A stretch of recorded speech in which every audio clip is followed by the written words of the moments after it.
Sonic CD, or as I like to call it, Sonic Cease and Desist, because boy do I have opinions on Sonic CD. Lights, camera, action. Now I would like to point out quickly that I don't hate Sonic CD. In fact, I think that Sonic CD isn't even the worst classic Sonic game. No, it's not. It's the second worst. This is like not a very good classic Sonic game, and I've got so many reasons as to why I don't like Sonic CD, but we're talking about everything in this video about Sonic CD. Its background, its production, how it was made, when it was released, and we will also be comparing Sonic CD to its predecessor and its US successor, Sonic the Hedgehog 2. So join me as we find out why Sonic CD gives me a headache. Alright, so let's start with the background of Sonic CD. How was it developed? Who was it developed by? You know, what happened here? Why did we get Sonic CD? The whole idea of Sonic CD was originally to promote the Sega CD, an add-on for the Sega Genesis that would allow you to play CD games. And that would, produce better sound, the games would be better overall. So to promote this game, Sega at first wanted to do a port of the original Sonic the Hedgehog on the Sega CD. But they decided against that and to create a brand new Sonic game. But this would cause a major division between the Japanese and the US factions of Sega. While Sega of America went on to create the peak that is Sonic the Hedgehog 2, Sega of Japan instead worked on Sonic CD, with Naoto Oshima as the head of this game. You might remember him from my Sonic 1 video, as the guy who designed Sonic and Eggman. The head of Sonic Team at the time, Yuji Naka, who we still don't want to talk about, was at the time in Sega of America, helping mentor new Sega employees, and would help with the development of Sonic the Hedgehog 2, which left Oshima-san to create Sonic CD without the person who helped him develop the previous game. The idea of time travel was played around for Sonic the Hedgehog 2, but was dropped eventually. But Oshima-san took that idea and decided not for it to go to waste, and created Sonic CD, a game that is almost completely based on time travel. Sonic CD would release on September 23rd, 1993 in Japan, and would be quite a big success, and would be the best-selling Mega CD or Sega CD game ever released on this add-on. But let's talk about Sonic CD as a game now, starting with the gameplay of Sonic the Hedgehog CD. The gameplay of Sonic CD would be a lot more unique than the previous two Sonic games. Instead of pushing you to your limits and trying to make you go as fast as you can, Sonic CD instead of opted for exploration, which was actually a really cool idea for a game. And while this concept would not be refined until Sonic 3 and Knuckles, this game made a great approach to exploration. The thing is, in Sonic CD, the main gimmick, unlike previous games where it's just like go fast, you have to find these signposts that either will lead you to the past or the present. You want to get to the past, because if you go to the future, you'll see a dark and decrepit future. When you go to the past, you see a more lively version of the zone, one that wasn't overrun by Robotnik just yet, and one that has much more plants and animals in it. In the past, you have to find two things: Metal Sonic generators, which show a hologram of Metal Sonic, and these capsule things that, once broken, will grant Sonic a good future. And that's pretty much the whole gimmick of the game. Travel back in time, destroy these capsules, make a good future. And if you do this in all of the zones, you get a good future and you get the good ending. But here's my main problem with this gimmick. There are 3 acts. In 2 of them, granted, you only need to get the capsule. The idea of a gimmick, a time travel gimmick, has always been cool. It never will not be cool. Time travel is awesome, is it not? But the main problem with Sonic CD is to achieve a good future, you have to do this in every act of every zone, because you count Act 3 as the boss zone, so we don't count Act 3. And there's like 7 zones, so you need to destroy like 14 capsules and they are hidden throughout the stage. You have to explore, and there's a time limit of 10 minutes, otherwise you will die. And sometimes these capsules are hidden in stupid locations, like the one in Wacky Workbench, where you have to get literally crushed to find it. This gameplay just makes me confused all the time. Like, I know the locations of the capsules in one zone, and that's Palm Tree Panic, and that's because they are literally just at the top of the zone and like the most easiest, most accessible locations ever. But with every other zone, I just don't bother looking for them because I'm not gonna find them. I'm just not going to. I just get through the level, and then I see a decrepit version of the zone, and I feel bad. Stop making me feel bad, game! And the thing is, my gripes with Sonic CD do not end there, or at least with the gameplay of Sonic CD don't end there. Like, the level design, it is so confusing. Why are there rings in the wall? Like, why does this there? Like, what the hell is this? What is this? What am I supposed to do? You know that I had no idea that the gimmick in Wacky Workbench was that you don't want to touch the floor until 4 times that I've already played Sonic CD. I had no idea that was the gimmick all this time, because the game does not make it clear whatsoever. Like, the level design in this game simply confuses me. It just doesn't make any sense. And this is where the headache part comes in. And then there's the bosses. They're either extremely stupid easy, or they're made with the dumbest gimmicks in mind. The Wacky Workbench boss and the Quartz Quadrant boss come to mind when you think of stupid gimmicks. They're also like 3 hits. The final boss is 4 hits. 4 hits. That is ridiculous. The only positive thing I can say about the gameplay of Sonic CD that I genuinely enjoyed was actually the structure of the acts. I actually kind of like the way that the first 2 acts work the same way in Sonic 2, and that the bosses get their own separate act.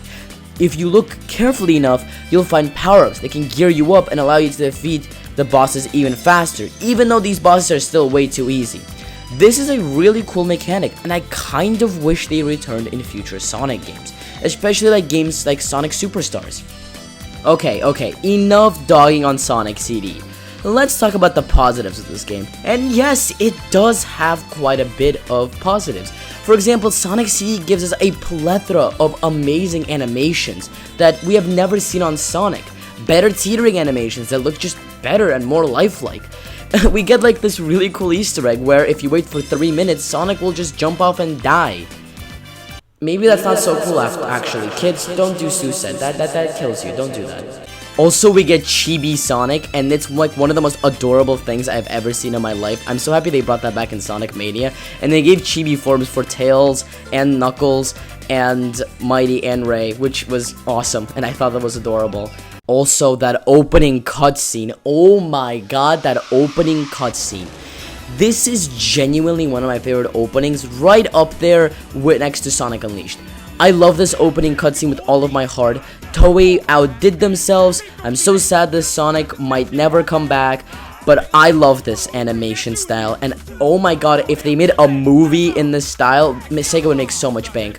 Please, give us more Toei Sonic. How peak would that be?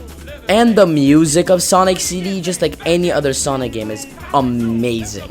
Like, the thing is, each zone now has 4 different versions of it, which means it has 4 different soundtrack pieces for it. The past will sound more relaxed, more chilled, more, curious as you're exploring the past. The present sounds like your daily Sonic levels. They sound something right up there with Sonic 1 and 2, but they also have their own style to them that make them stand out from other Sonic soundtracks. For example, that yay at the start of Palm Tree Panic gives the zone so much more life.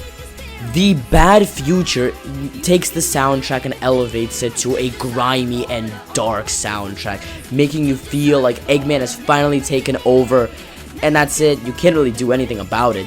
It's just grungy and deep, and oh my god, Stardust Speedway Bad Future is like peak fiction. It is recognized as some of the best for a reason. I love this soundtrack. I'm just gonna let it speak for itself. You all heard it, but you need to hear it again.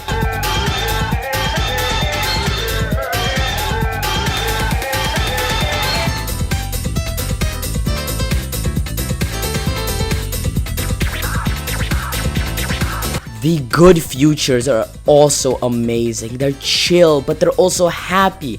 They're bringing you life. They're like, you did it. You made a good future. You saved the world. You saved the zone. Good job. It is just amazing, and it feels so happy, especially Quartz Quadrant Good Future. That is perhaps my favorite soundtrack in this game. Maybe, if not just as good as Stardust Speedway Bad Future. I absolutely adore this piece. And this is also the first time we get vocal themes for a Sonic game.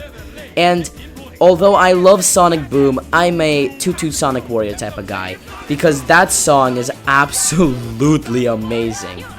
The story of Sonic CD is also one of my favorites in classic Sonic. In fact, it's my second favorite, right after Sonic 3 and Knuckles.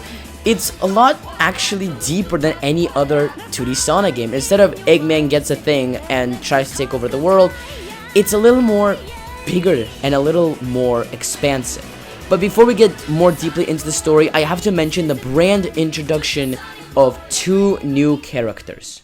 Amy Rose is our first character, and you can say anything you want about Amy. I've always loved her, and this is the game that introduces Amy Rose.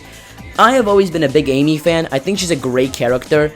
I think that it's okay for her to like Sonic. She's a great character. She might get her own video essay sometime soon, but I love Amy. She's great, and I'm so happy for CD for introducing her, and I wish that she played a much bigger role, but she's here now, and she's adorable. I love her. And we also get introduced to one of the best Sonic rivals of all time, Metal Sonic. This sleek design is much better than the Silver Sonic design from Sonic 2, and honestly puts that design to shame, because this design is absolutely amazing. Metal Sonic would prove to be the best of the metallic Sonics from the classic era, and would return so many more times throughout 3D Sonic. But now that we got that out of the way, let's talk about the story of Sonic CD. The story is as follows. Amy is next to or near Little Planet, and she has a fortune card reading that tells her that she'll meet her hero at Little Planet. When she goes to it, she finds Sonic, and she gets kidnapped by Eggman and Metal Sonic. So Sonic has to travel through time and defeat the capsules, as I said, and the holographic Metal Sonics in order to save Amy and make a good future and release Little Planet from Dr. Eggman's grasp and let the planet leave and return back to wherever it came from. The final thing I will touch upon are the new collectibles in this game. Instead of the Chaos Emerald, Sonic now collects the Time Stones, which are time-altering gems. If you collect all 7 of them through these actually pretty cool special stages, you will get a good future. Doesn't matter, you will get the good ending. The Time Stones essentially fix all the mistakes that Sonic does, and you will get a good future. The special stages themselves are actually kind of fun. At first, when you play them for the first time, they are some of the most annoying and most difficult things you will ever experience. But once you get good at them, it is so satisfying to get through these like quickly and rack up the UFOs quickly. I love this. Like I do think this is one of the better special stages in Sonic. They're not better than Sonic 2's Half Pipe, but they're definitely better than Sonic 1's whatever the hell that is. And that's pretty much Sonic CD. I mean, I've got no other words for this game. It's just an okay Sonic game. It's a solid B tier, like in my tier list video that I mentioned. This is a pretty good Sonic game, but the gameplay of the game gives me a headache almost every single time I play it. I mean, the last time I played Sonic CD willingly, like not for this video, was when Sonic Origins first came out almost a year ago, and that was because I never played CD prior to that. I've literally finished the game like once or twice. It is not a fun game. It's not something I come back to. It is one of the worst classic Sonic games. But if you like this game, I totally respect that. I can understand why you like it. That's cool with me. So, yeah, thank you guys all so much for watching. I hope you're having a wonderful day wherever you are in the world, and I'll see you all next time. Ciao.